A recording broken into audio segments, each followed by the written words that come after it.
예언하고 성취하시는 하나님, 오늘 말씀 제목입니다.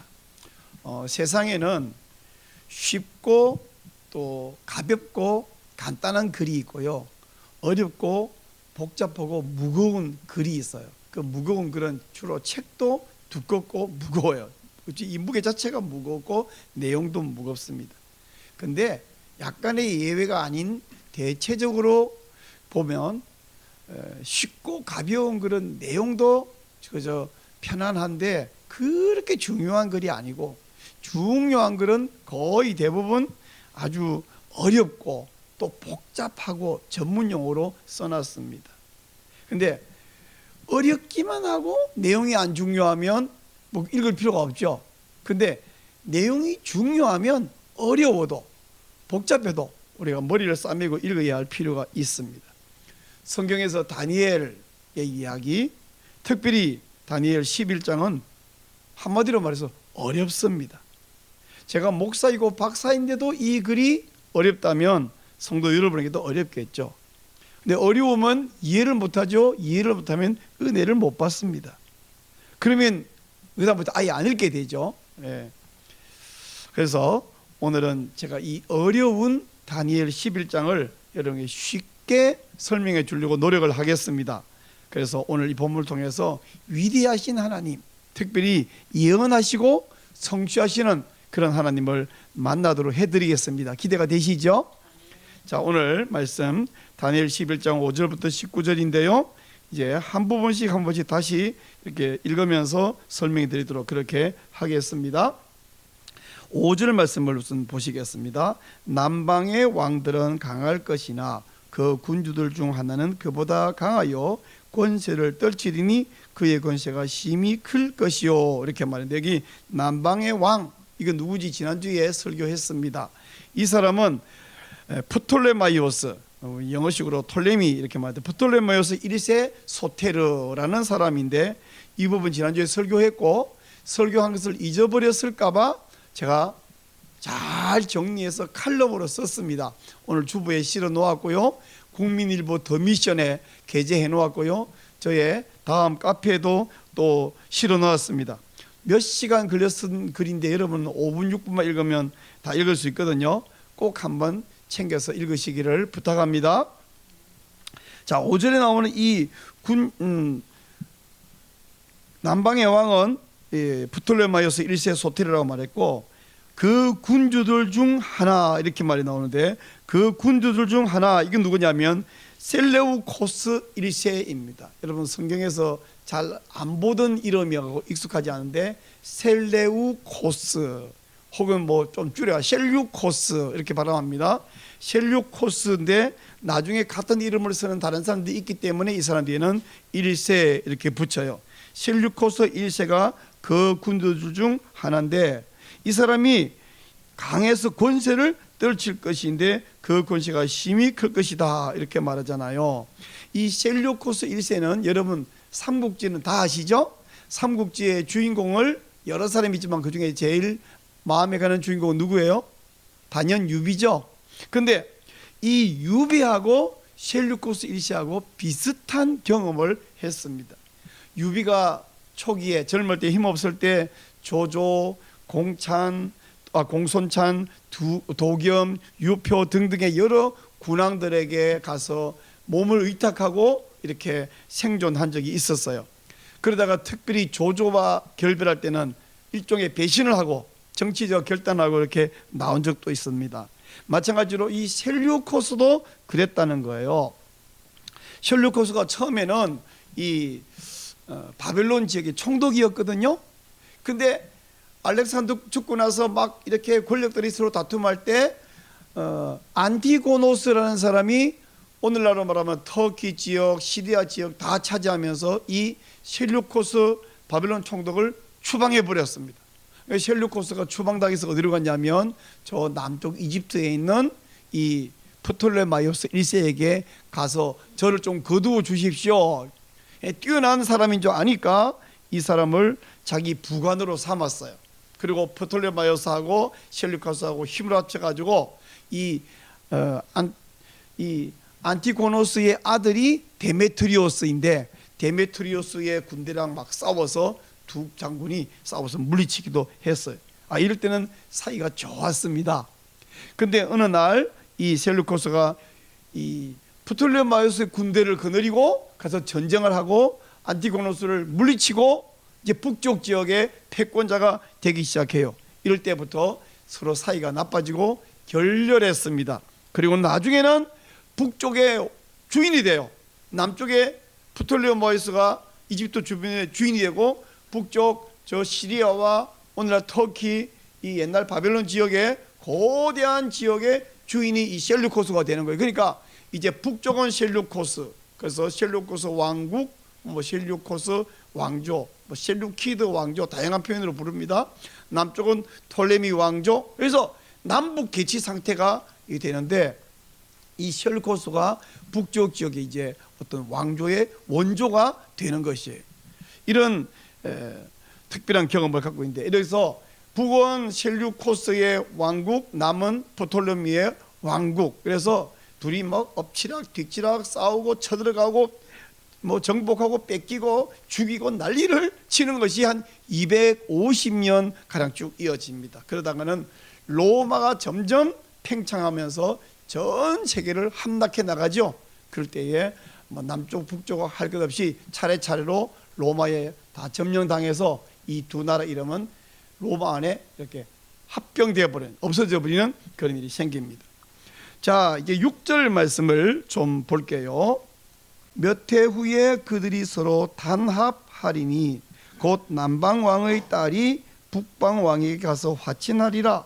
그러나 그 공주의 힘은 쇠하고 그 왕은 서지도 못하며 권세가 없어질 뿐 아니라 그 공주와 그를 데리고 온 자와 그를 낳은 자와 그때에 도와주던 자가 다 버림을 당하리라. 자, 이렇게 말하면 대체 뭔 말일까요? 하는데 제가 설명을 좀 해드릴게요. 한마디로 이 6절에서는 북쪽 나라 셀루코스의 나라와 남쪽 나라 프톨로미의 나라 사이에 정략 결혼이 벌어지는 이야기를 하고 있습니다. 남쪽에 이제 이 프톨레마이오스 1세가 죽었어요. 이제 그의 아들 프톨레마이오스 2세가 왕이 되었습니다. 북쪽에도 그 강력하던 이 셀루코스도 죽었습니다. 셀루코스가 죽고 나서 안티오코스 2세, 자 이렇게 왕이 되어 있는데, 남쪽에 있는 이 프톨레마이오스 2세가 자기의 딸 베레니케라는 딸을 북쪽에 있는 안티오코스 2세에게 시집을 보내었어요. 둘이 이제 결혼하는데, 당시 안티오코스 2세는 이미 부인이 있었습니다. 왕비가. 그런데 안티오코스 2세가 자기 부인을 내버리고 이 베레니케 공주를 맞이해서 결혼을 했고, 서로 장인의 나라, 사위의 나라 이렇게 해서 아주 사이 좋도록 되었습니다. 그런데 얼마 지나지 않아서 이 프톨레마이오스 2세 남쪽 왕이 죽어요. 죽고 나니까 안티오코스 2세가 마음을 헷가닥 바꿔가고 베레니케를 버리고 전에 내버렸던 본부인 받아들였습니다. 본부인 이름이 라오디케예요. 라오디케가 한동안 버림받았다가 이제 자기 남편이, 전 남편이 돌아오라 해가지고 또 왕비를 바꾸니까 라오디케는 야 행운이다, 기분이 좋겠죠? 아니에요. 기분이 엄청 나빠요. 네 기분 내키면 버렸다가 기분 내키면 데려오라 그러냐? 기분이 나빠하고 라오디케가 자기 남편 안티오코스 2세를 독살했습니다. 그리고 버림받은 공주 베레니케도 살해했습니다. 그가 낳은 아들 안티오코스 2세와 베레니케 2세 사이에 태어난 왕자도 죽였습니다. 여기 성경에 보니까 도와주던 자가 다 버림을 당하려. 그냥 버림만 당한 게 아니라 도와준 자는 뭐냐면 이집트에서 왔던 시녀들입니다. 또는 그 어떤 시종들입니다. 이 사람들을 전부 살해를 다 했습니다. 와, 여인의 이 앙심은 참 무섭죠. 그래서 이 라오디케라는 이 왕비, 버림받았다가 다시 권력을 회복한 왕비에 의해서 안티오코스 2세 자기 남편도 죽고요, 그리고 남쪽에서 시집온 베레니케와 그 사이에 난 아들 왕자와 모든 시종들이 다 죽임을 당했다. 그게 6절의 이야기입니다. 자, 여러분 그냥 읽으니까 뭔 말인지 아는데 제가 설명하니까 이해가 되시죠? 이제 7절로 가겠습니다. 그러나 반전이 있습니다. 그 공주의 본 족속에게서 난 자 중의 한 사람이 왕위를 이어 권세를 받아 북방 왕의 군대를 치러 와서 그의 성에 들어가서 그들을 쳐서 이기고까지만 이야기할게요. 공주의 본 족속에서 난 자, 이게 누구냐면 아까 프텔로 이름도 길어요. 톨레마이오스. 톨레미라 합시다. 발음이 너무 복잡하니까. 자, 톨레미 2세 아까 늙어 죽었잖아요. 톨레미 2세의 아들. 지금 이 아까 라오디케가 죽어버렸던 그 베레니케 공주의 오빠입니다. 오빠가 왕이 됐어요. 그 사람이 톨레미 3세입니다. 이 톨레미 3세가 여기 이제 한 사람이 왕위를 이어받아 이 왕위를 받은 이 사람이 톨레미 3세인데 톨레미 3세가 군대를 모아가지고 북방 나라에 쳐들어가요. 북방 나라의 이 수도가 안디옥이잖아요. 오늘날 안디옥 있잖아요. 안디옥까지 쳐들어가서 정복하고 엄청난 전쟁을 이겨서 전리품을 어마어마하게 가지고 돌아와요. 8절 말씀 볼게요. 그 신들과 부어 만든 우상들과 은과 금의 아름다운 그릇들은 다 노력하여 애굽으로 가져갈 것이요 몇 해 동안은 그가 북방왕을 치지 아니하리라 이렇게 말했는데 이 부어 만든 우상들을 그랬는데요. 이 신상들을 몇 개를 약 탈취해서 가져왔냐면 2,500개를 탈취해 왔어요. 그리고 특별히 중요한 게 있습니다. 이 2,500개의 우상들 안에 어떤 게 포함되어 있냐면 옛날 시계바늘을 과거로 돌려서 지금은 헬라 나라가 북방 남방 막 싸우고 있잖아요. 그 헬라 나라 이전이 바사 제국이잖아요. 페르시아가 옛날에 나라를 마구 확장할 때 동쪽은 인도에서 서쪽은 이집트까지 다 정복했잖아요. 그때 이집트에 쳐들어와고 아마 뭐 아하수에르인지 누구인지 모르겠어요. 그때 이집트에 있는 이 신상들 그걸 다 탈취해 갔는데 지금까지 거기 있었어요. 근데 북쪽 가가지고 그 신상들을 다 찾아온 거예요. 그러니까 이집트 쪽 사람들은 얼마나 기분이 좋겠어요 지금. 그리고 이 톨레미 3세가 가지고 온 은이 4만 달란트라 그러는데 이게 현재 금액으로 얼마냐 했더니 잘 모른대 환산이. 그러니까 AI에게 물으니까 한 12조나 24조나 그 사이 된대요. 근데 여러분 지금 우리에서 12조는 많은 돈입니다. 20원 더 많은. 근데요 그 시대의 24조는 지금은 거기다 동그라미를 더 붙여야 이 관념이 통합니다. 한 240조를 가지고 왔다고 생각해 보세요. 어마어마한 거죠. 그리고 이 신상들을 2,500개를 가져왔어요. 그래서 이집트 사람이 너무 기분이 좋으니까 톨레미 3세에게 별명을 하나 붙였는데 아주 좋은 일을 한 사람. 그래서 이게 헬라어로 유는 좋다는 뜻이거든요. 에르게테스 한 사람. 그래서 유에르게테스.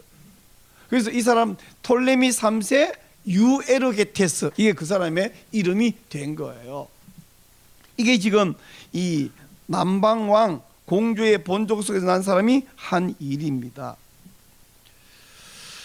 자, 이 톨레미 3세가 지금 이렇게 막 엄청난 전리품을 가지고 오면서 북방 나라 그 셀루쿠스 나라를 완전히 정복해서 합병해서 자기 걸로 만들어 버리고 싶었겠는데 그러지 못한 이유가 있어요.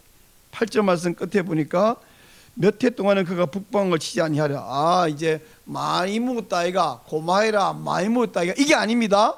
사람은 절대 만족하는 게 아니에요. 인간은 사실 북방에 원정을 나가 있는 사이에 이집트에서 내부 반란이 일어났어요. 여러분 고대 사회나 현대나 맨날 이래요. 정치 세상은 내부 반란이 일어나니까 이걸 정복하지 않으면 본질을 잃어버리면 안 되죠. 그래서 이제 급히 이집트로 돌아가야 했습니다. 그래서 8절 그때 더 이상 북방을 치지 않더라. 얌전해진 게 아니고요. 내부에 문제가 생긴 거예요. 자 이제 9절 말씀으로 가겠습니다. 자 9절 10절 잡을게요. 9절 북방왕이 남방왕의 왕국으로 쳐들어갈 것이나 자기 본국으로 물러가리라.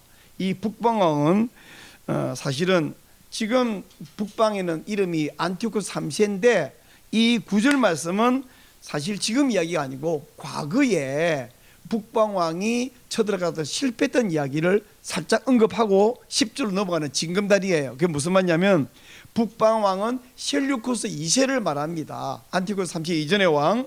이 사람이 남쪽 정복 나갔다가 실패했던 과거 이야기를 구체해서 한 거고요.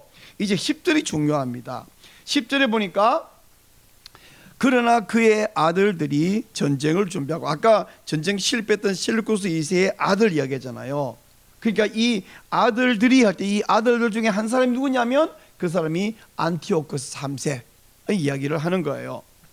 아들들이 전쟁을 준비하고 힘이 많은 군대를 모아서 물이 넘치같이 나올 것이요. 이게 물이 넘치같이 나온다는 말은 뭐냐면 누구 중심으로 결정하면 예루살렘, 팔레스타인, 유대 땅을 중심으로 볼 때 북쪽에서 이집트 치면 어떡하냐? 반드시 이 팔레스타인 지나가는 거예요. 그러니 홍수가 밀고 오듯이 지나가니까 군인이 지나가면 그 땅은 어떻게든지 상상을 하기 싫죠. 초토화되는 거야. 지나가기만 하면.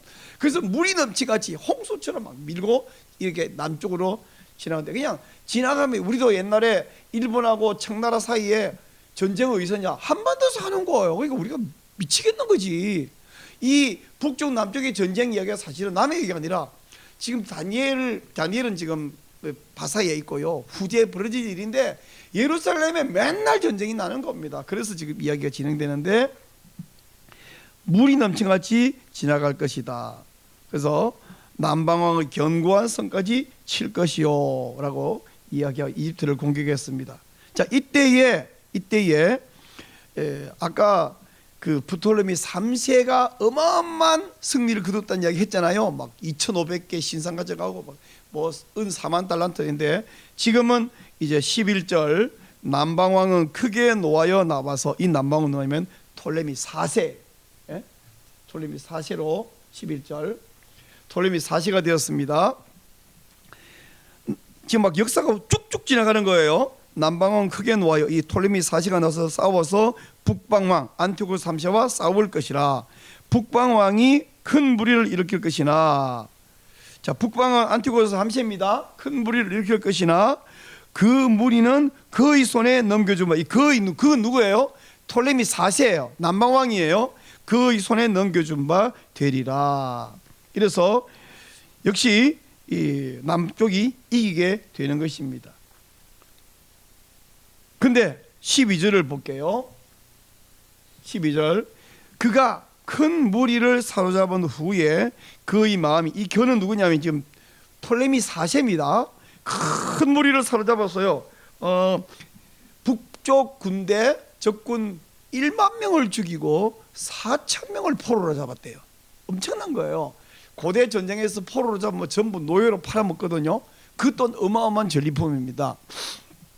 큰 무리를 사로잡은 후에 그 한 말이 참 심각합니다. 그의 마음이 스스로 높아져서 수만 명을 엎드러뜨릴 것이나 그 세력은 더하지 못할 것이요. 이게 심각한데 왜 심각하냐면 그의 마음이 스스로 높아져서, 이 말 속에 포함된 말이 뭐냐 하면 얘가 막 엄청난 10,000명 죽이고 4,000명 포로 잡고 기분이 너무 좋았어요. 그래서 지나가다가 예루살렘 성전에 와서 하나님께 예물을 드렸어요.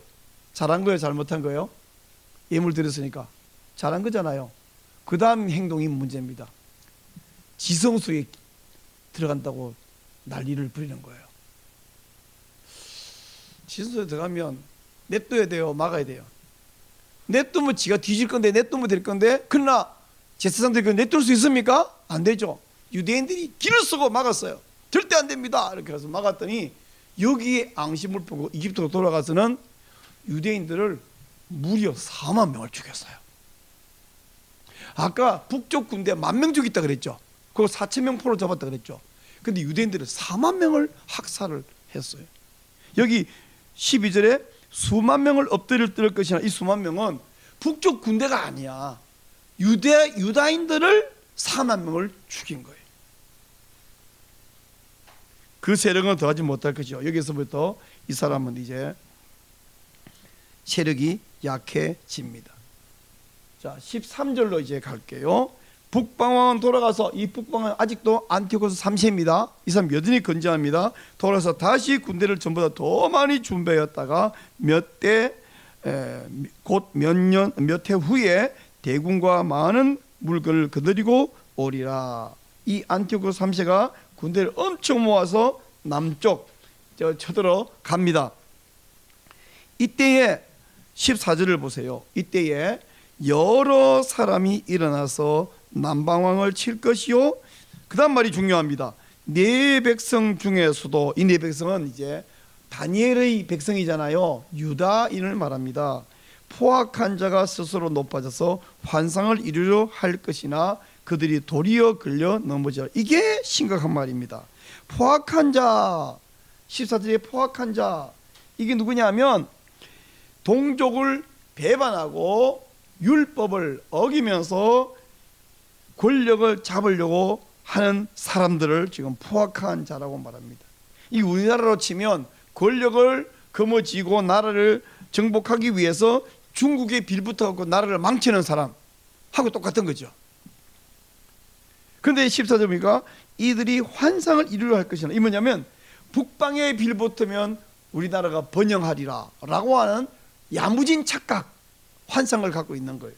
그런데 그것을 이룬다 못 이룬다? 못 이룬다. 못 이룰 뿐 아니라 그들이 도리어 걸려 넘어지라. 뭐냐면 북방 셀루쿠스 왕조에게 안티오코스 3세에게 빌붙은 결과가 얼마냐?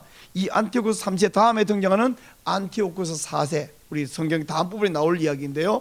이 안티오코스 4세가 자기 스스로를 에피파네스, 찬란하게 빛나는 사람이라고 이름을 스스로 선포하고 무슨 짓을 했습니까?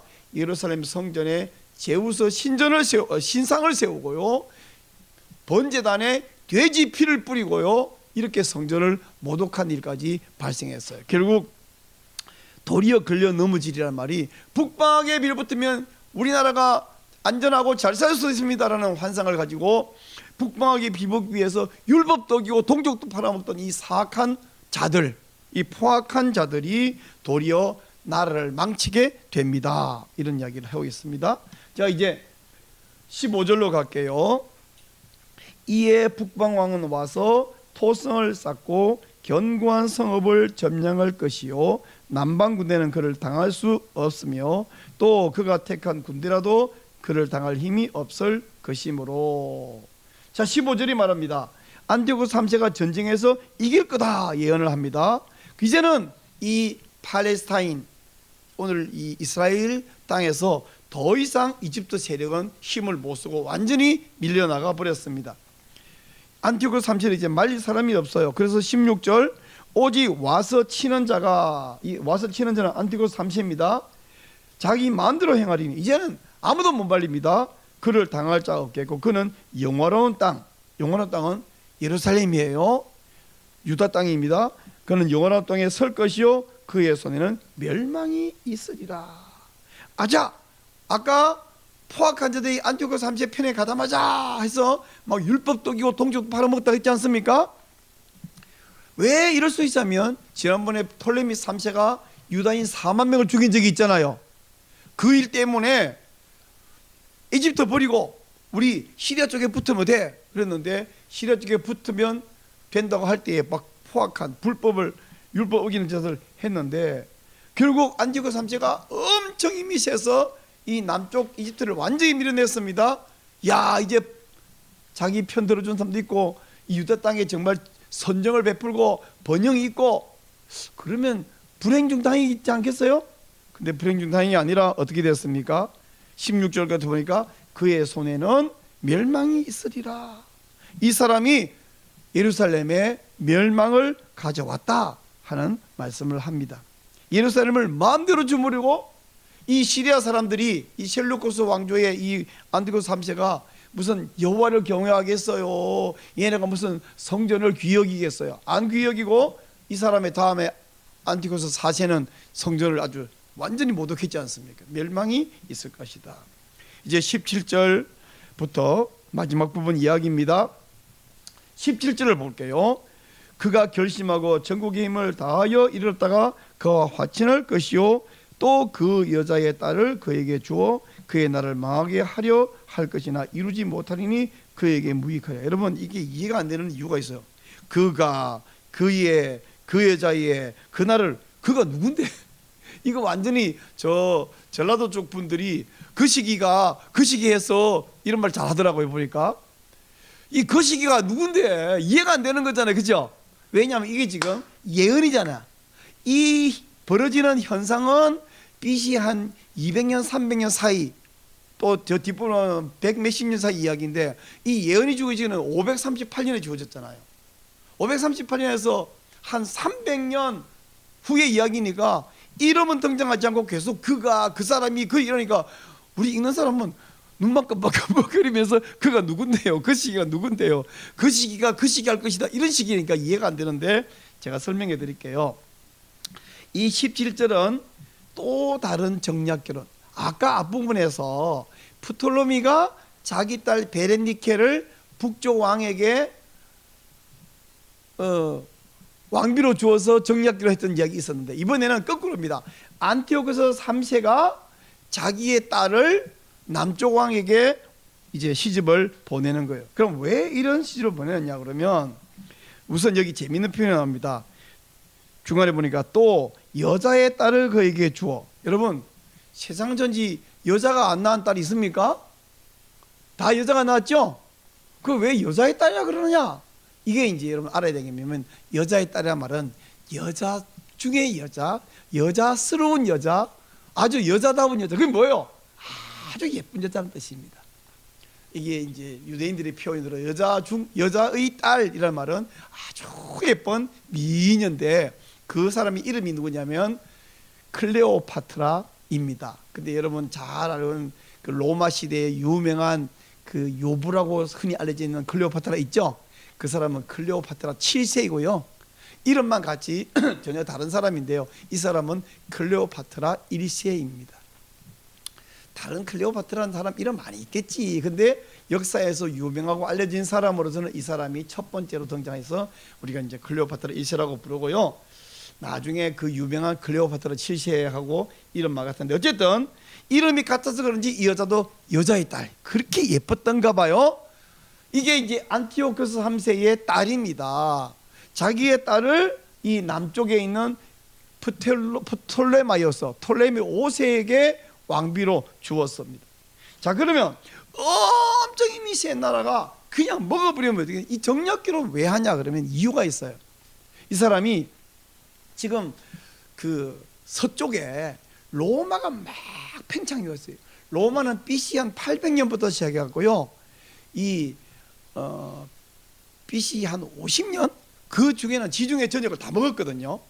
엄청 팽창이 왔는데 이쪽에 망해가고 있는 헬라 나라 쪼개져 가지고 서로 싸우고 뒤져가는데, 이 나라가 서로 싸우면 로마가 감시하고 있다가 이걸 다 먹어버리니까 이게 어려우니까, 우리가 전쟁으로 정복은 안 하고 서로 하나가 되는 힘, 뭐예요? 정략결혼 하는 거예요. 그래서 힘센 안티오코스가 자기 딸을 줘서 톨레미 5세에게 3위 나라가 되라. 그리고 우리는 하나가 되자. 근데 이게 실패했어요. 왜 실패했냐? 여기 17절 보니까 여자의 딸을 주어서 나라를 망하게 하려 할 것이나 이루지 못하리니 그에게 무익하. 왜 이루지 못했냐? 이게 재미있는 사건인데요. 이 클레오파트라 2세가 아버지에게서 이집트로 시집 왔잖아요. 그래서 너는 여차하면 정가를 나한테 보내고 이 톨레미 5세가 뭔지 하는지 잘 감시하고 한마디로 스파이로서 해라. 근데 거꾸로 됐어요. 아버지가 뭔 짓을 하는지 남편한테 다 일러 바치는 거야. 아버지를 버리고 남편을 택했어요. 피보다 사랑을 택했어요. 진짜 남편을 사랑해버린 거야. 그리고 시집온 이 나라를 친정보다 더 사랑해버린 거야. 그래서 아버지가 지금 뭘 하는지 아버지는 다 스파이로 해갖고 아버지를 배신해버린 거야. 재밌지 않습니까? 그래서 아버지가 뭔 짓을 할 때 로마의 정거를 하면서 톨레미 5세하고 이 클레오파트라 2세 부부가 로마의 정거를 하면서 우리 아버지의 나라를 뒷부에서 좀 공격해 주십시오 이렇게 부탁을 했어요. 그래서 이 안티오코스 3세가 이집트를 딸을 통해 정복을 했는데 딸년에게 배신당하고 이루지 못한 것이 바로 17절의 이야기입니다. 그리고 이제 18절로 가볼게요. 이제 그 후에 그가, 이따 안티고스 3세 이야기입니다. 그의 얼굴을 바닷가로 돌려 많이 점령할 것. 이 바닷가는 뭐냐면 지중해를 이야기해요. 지중해 주위에는 섬들이 많잖아요. 그리고 바다 주변 우리 지중해 주위에는 전부 바다를 중심으로 나라들이 있잖아요. 그래서 지중해 쪽으로 돌려서 점령할 것이나, 이제 이 이집트를 정복할 수는 없고 지중해 주위에 있는 나라들을 공격해서 하는데, 보세요. 한 장군이 나타나 그의 정복을 그치게 하고 그 수치를 그에게 돌릴 것이므로. 이 한 장군이 누구냐면, 볼게요. 로마의 장군 중에 스키피오라는 사람이 있습니다. 역사에 나오는 사람인데, 이 스키피오가 이 안티고스 3세의 정복을 저지해버렸고, 그냥 저지한 것이 아니라 안티고스 3세는 이 사람에 의해서 이제 전쟁에 실패하고 물러나요. 자, 여러분, 전쟁 실패하고 물러나면 어떻게 되는지 아세요? 그냥 물러가고 끝이 아닙니다. 네가 공격했지? 전쟁 졌지? 배상금 내놔. 근데 얼마를 내놓으라고 하냐면 은 15,000달란트를 내라고 했어요. 옛날에 톨레미 3세가 북쪽에서 약탈해온 은이 40,000달란트라고 했잖아요. 근데 15,000달란트를 내놓으라 그랬는데, 이 15,000달란트가 안티고스 3세가 자기 국고에 있는 걸 통틀 들어도 모자라는 거예요. 한마디로 나라가 망하게 생겼어요. 우리 트럼프가 이재명에게 3,500억 불을 투자하라. 투자란 말이 투자지, 내놓으라 소리인데, 그 금액보다 훨씬 적은 금액인데, 근데 아까 말했죠. 과거의 금액은 오늘날 동그라미 더 붙여야 한다 그랬잖아요. 이 15,000달란트를 감당 못해갖고 톨레미 3세가 지금, 아니 톨레미가 아니라 안티고스 3세가 국고가 탕진해서 망하게 생겼어요. 근데 돈이 있어요. 어디 있어요? 여러분, 우리나라는 돈이 어디 있어요? 국고에 없으면 한국은행에 있죠. 한국은행을 털면 나라 어떻게 되죠? 망하죠. 그러면 한국은행장이 대통령이 달라면 쑥쑥 주면 됩니까? 자기 돈도 아니고 대통령 돈 주면 안 되는 거예요. 근데 이 안티고스 3세는 돈을 어디로 털러 갈까요? 어디로 갈까요? 자, 19절 봅시다. 19절. 그가 드디어 그 얼굴을 돌려 자기 땅 산성들을 향할 것이나. 이 산성이 뭐냐면 신전이 있는 곳입니다. 신전은요, 모든 종원의 신에게 갖다 바치죠. 여호와 하나님이든 우상이든 신에게 갖다 바치죠. 그러니까 고대 사회의 신전은 또 하나의 국고, 요즘으로 하면 이게 한국은행인 거야. 자, 근데 문제는 우리나라 한국은행장도 대통령이 달라면 쑥 안 되는데, 기세등등한 대통령에게는 굽실그림이 줄 수 있지만 폐잔병에게는 안 주는데, 안티고스 3세가 지금 전쟁에 졌잖아요. 그럼 신전에 있는 분들이 신전에 있는 은을 주겠어요? 안 주겠어요? 안 줍니다. 그래서 야밤에 자기 나라 신전을 약탈하겠다고 쳐들어갔어요. 미친놈이죠. 그랬더니 그 현지 주민들이 오히려 이 안티고스 3세를 죽여버렸습니다. 살해해버렸습니다. 그래서 이것이 천하를 호령하던 안티고스 3세의 말로예요. 자, 19절 마지막에 보니까 거쳐 넘어지고 다시는 보이지 아니하리라. 거쳐 넘어졌는데 왜 안 보이지? 이렇게 이해하면 안 되고요. 이게 현지 주민들에게 살해당해서 끝장났다, 이런 말을 아주 완곡하게 표현한 것입니다. 자, 여러분, 5절부터 19절까지 그냥 읽으면 대체 뭔 소리요? 그가 그 시기가 그 시기 해가지고 그 시기 했는데, 또 저쪽 그 시기가 그 시기 했는데, 뭐 이런 말을 해서 대체 헷갈리는데, 근데 제가 설명하니까 좀 이해가 됩니까? 어쨌든 나중에 설명하라고 하면 여러분이 기억을 못할지 모르지만 일단 따라는 오셨죠. 물론 정신이 하나도 없습니다. 근데 다른 설교마다 주일마다 제가 이렇게 설교 안 하지만 오늘만 이렇게 정신없는 이야기를 설교하는 이유가 있어요. 첫째 이유는 이것도 성경 말씀인데, 이것도 진리인데 그냥 읽으라 그러면 여러분이 읽지도 못하고, 읽는들 뭔 말인지도 모르는 채 눈만 글자 위로 지나갈 수밖에 없고, 읽고 돌아서 그만 뭐 읽었냐 그러면 모르겠는데요 하게 생겼으니까 제가 한번 설명해 드렸습니다. 근데 그보다 더 중요한 이유가 뭐냐면, 지금 5절부터 10일까지 이제 11절 이후에도 19절 이후도 쭉 이야기 진행됩니다. 근데 현재까지 읽은 이야기가 이게 BC 323년부터 BC 180년 정도까지, 그러니까 주전 4세기에서 주전 이 3세기, 2세기까지의 진행되던 이야기잖아요. 한 200년 정도 진행되는 이야기거든요. 근데 이 이야기는 우리에게는 2300년 전 이야기예요. 과거 중에 과거입니다. 우리나라가 대한민국이 2300년에 어떤 나라였어요? 고조선이죠? 맞죠? 그러니까 까마득한 옛날 이야기라. 근데 이 이야기를 지금 다니엘 11장이 기록하고 있는 이 다니엘은 언제냐? BC 538년이란 말이죠. 다니엘로부터 저 300년, 200년, 300년 후에 벌어질 일을 기록해놨잖아요. 근데 여러분 읽어보니까 이게 200년, 300년 전에 기록한 것 같아요? 아니면 역사가들이 역사를 보면서 기록한 것 같아요?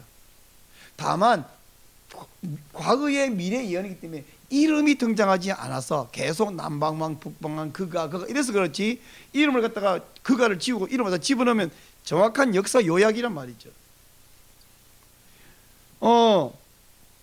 자, 이렇게 한번 생각해 봅시다. 조선 중기에 어떤 뛰어난 사람이 있었는데 예언을 했어. 그 예언 보니까 장차 조선이 망할 것이다. 그리고는 일본이 쳐들어올 것이다. 그러더니 일본이 갑자기 망해서 물러갈 것이다. 그리고는 우리나라는 남쪽 북쪽으로 쪼개져서 갈라질 것인데 북쪽이 확 쳐들어가고 남쪽이 거의 멸망하기 직전에 저 바다 건너 엄청 큰 나라가 개입할 것이다. 그래서 한반도를 거의 통일하기 직전에 이번에는 북쪽에 강력한 나라가 개입할 것이다. 누군지 알죠? 중공이죠. 그리고는 엎치락 뒤치락 하다가 할 수 없어서 전쟁을 일단 쉬자 하고 멈출 것이다. 그러더니 남쪽만 엄청나게 번영할 것이다. 이렇게 누가 써놨다고 합시다. 그럼 우리는 지금 과거 이야기를 제가 요약한 거잖아요. 다만 이름만 빼고 북쪽 남쪽이라고 말했고 미국을 안 하고 바다 건너 뭐 북쪽이라고 그래, 중공이라 안 하고 이렇게 해서 했는데 그런 글이 있다고 해요? 그게 숨겨진 게 아니라 사람들이 알고 있어. 근데 읽어보니까 이게 언제 쓴 거라고? 이게 400년 전에 쓴 거라고? 우와, 막 소름이 돋는다 하지 않겠냐고요. 근데 그런 책은 제가 있다고 합시다. 뭐 있어요? 없어요? 없어요. 그 정도는 아니고 그냥 약간 비슷한 책이 하나 있습니다. 이승만 박사, 이승만 대통령이 되기 전에 쓴 Japan Inside Out이라는 책이 있어요. 근데 그 책에 보면 이 일본 군국주의가 팽창해서 태평양 전쟁을 일 것이고 미국을 공격할 것이다 이런 이야기가 써놨는데 미국 사람들이 다 비웃었어요. 그러다가 얼마 되지 않아서 일본이 실제로 진주만을 공격하니까 아주 미국 지식층에서 깜짝 놀라고 발칵 뒤집어진 사건이 있었어요. 근데 재팬 인사이드 아웃도 엄청난 충격적인 이야기인데 아까 제가 말해도 조선 중기에 그런 예언이 있다고 하시면 막 나라가 발칵 뒤집지 않겠냐고요. 대체 그게 누구냐고.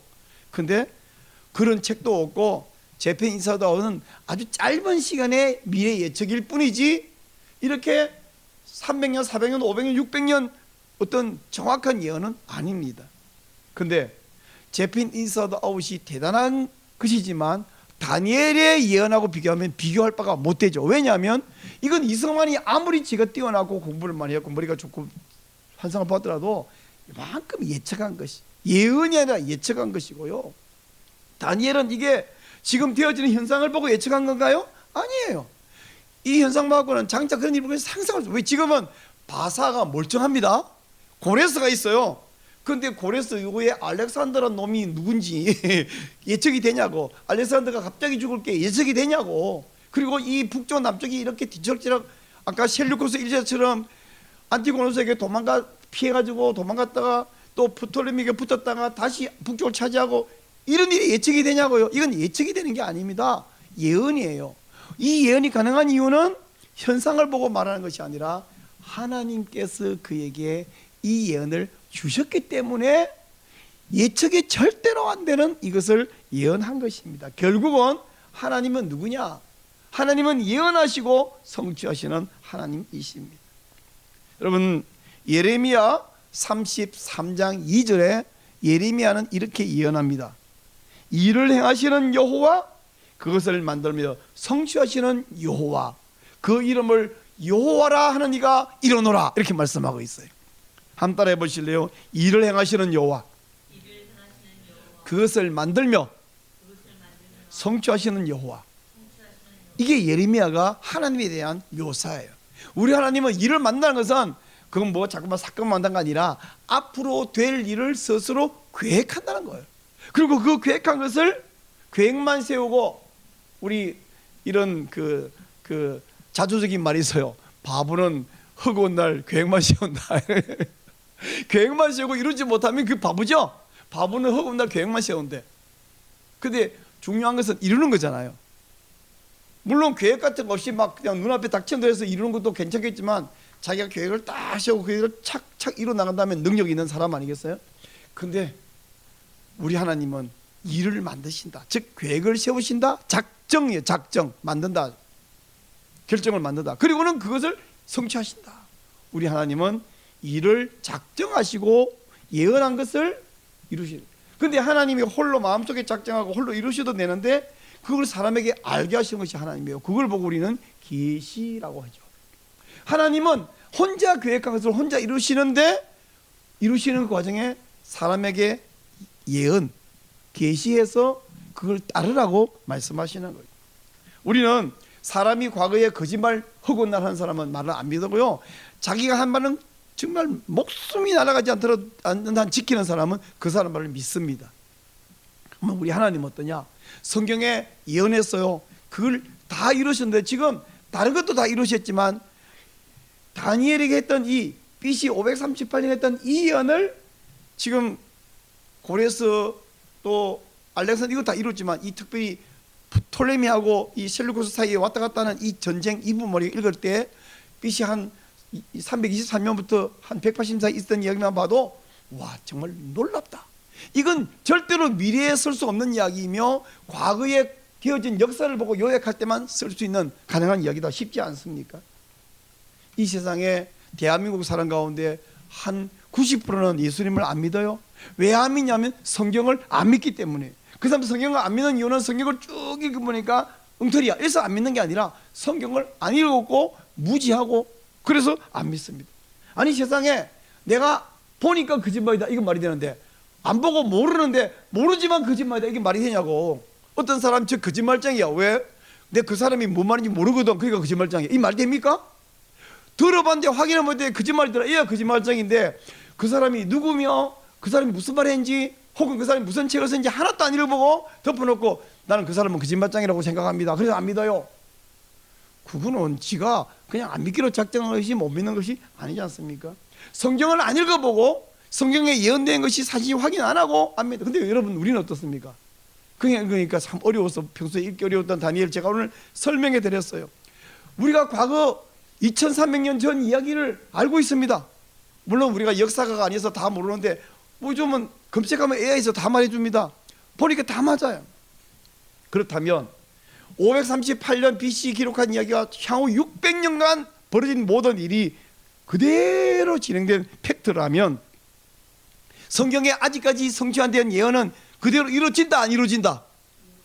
100% 이루어진다. 그래서 저는 성경을 믿어요. 그래서 저는 예수님 믿어요. 그래서 저는 예수님이 재림할 것과 예수님 나라가 임할 것을 믿어요. 그래서 우리가 여기서 좀 잘 되기도 하고 아프기도 하고 죽기도 하고 망하기도 하고 슬프기도 합니다만은 그것이 끝이 아니라 지금 예루살렘에 있는 사람들이 북쪽과 남쪽이 서로 왔다 갔다 하면서 피해도 있고 어떤 놈은 배신하고 어떤 사람은 학살당하는 억울한 일도 있고 그런 일은 늘 있어 왔지만 또는 로마 박해를 피해서 카타콤에 숨어서 예배드린 적도 있고 정말 아까운 생명이 끌려가지고 맹수의 밥이 된 적도 있고 그러나 그 모든 일 끝에 결국은 뭡니까?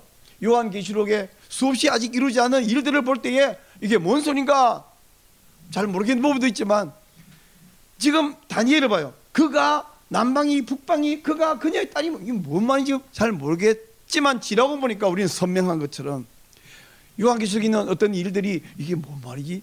아직 안 이루어진 일은 우리가 잘 모를 부분이 있어요. 그러나 지나고 보면 너무 선명할 거 아닙니까? 이러므로 지금 진행되는 일들이 어떤 부분은 하나님이 선하신 하나님이 왜 이러시지? 이해가 안 되는 거 있고 와 하나님이 하시지만 진짜 내 마음에 안 들어 이런 부분도 죄송하지만 있긴 있어요. 내가 이해 안 되니까 마음에 안 드는 거죠. 그러나 내 마음에 들었냐 안 들었냐 이해되느냐 안 되냐보다 무조건 하나님이 하신 일은 다 선하신 줄로 믿습니다. 왜? 하나님은 반드시 마지막 결론, 여러분 우리 아들이 소설을 쓰지만 소설의 주인공이 가끔은 억울한 일도 당합니다. 독자들이 이 사람이 왜 이런 일을 당해야 하는지 모르겠는 일도 있습니다. 그 주인공이 내 본인이라면 얼마나 억울할지 모르겠는 일도 있습니다. 그러나 소설의 끝은 이 소설가가 다 계획하고 있는 것처럼 하나님께서 모든 일을 계획하고 계시는데, 그 하나님은 주인공이 누구냐면 당신의 아들, 딸인데 바로 저와 여러분이에요. 우리 저와 여러분을 억울하게 만드시겠습니까? 그럴 것 같으면 예수님이 뭐 알고 이 땅에 오시고 십자가에 못 박혀 죽으시느냐고요.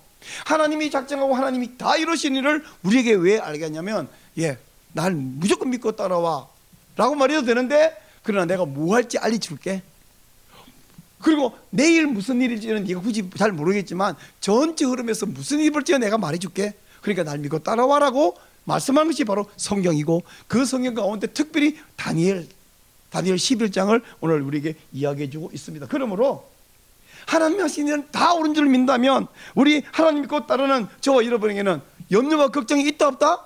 없어요. 다만 눈앞에 이해 안 되는 일이 벌어지고, 그래서 좀 안달할 때가 있습니다만은 전반적으로 볼 때는 아무 염려나 걱정이 없다는 사실. 그러므로 여러분, 하나님의 예언, 하나님의 성취를 믿으시고 또한 믿음으로, 감사함으로, 소망 가운데 따라가는 신자가 되시기를 주님 이름으로 축원합니다.